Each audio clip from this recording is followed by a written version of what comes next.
একটি নারকেল গড়িয়ে পড়ে মরুভূমির বুকে। চারদিকে শুধু উত্তপ্ত বালির ঢেউ, প্রচণ্ড রোদে জ্বলছে চারপাশ।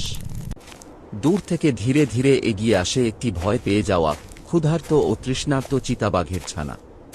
অনেক কষ্টে হেঁটে এসে সে নারকেলটি দেখতে পায় এবং খাওয়ার চেষ্টা করে, কিন্তু শক্ত খোলার কারণে কিছুতেই খেতে পারে না। ঠিক সেই সময় পাশ দিয়ে ছুটে যাওয়া একটি ট্রেন থেকে এক দয়ালু মহিলা দৃশ্যটি দেখতে পান। তিনি ট্রেন থেকে নেমে ছানাটির কাছে এগিয়ে আসেন, স্নেহ ভরে তাকে পানি পান করান। এরপর নারকেলটির ওপরও পানি ঢেলে দেন। আশ্চর্যভাবে সেই নারকেল থেকেই একটি ছোট চারাগাছ গজিয়ে ওঠে। পরের দিন সকালে দেখা যায় নারকেল গাছটি বড় হয়ে গেছে এবং তাতে ফল ধরেছে। চিতাবাঘের ছানাটি সেই গাছের নিচে বসে আনন্দ করে নারকেল খেতে থাকে। কিন্তু তবুও সে একটু মন খারাপ করে বসে থাকে, কারণ এখনও কেউ তাকে লাইক বা সাবস্ক্রাইব করেনি।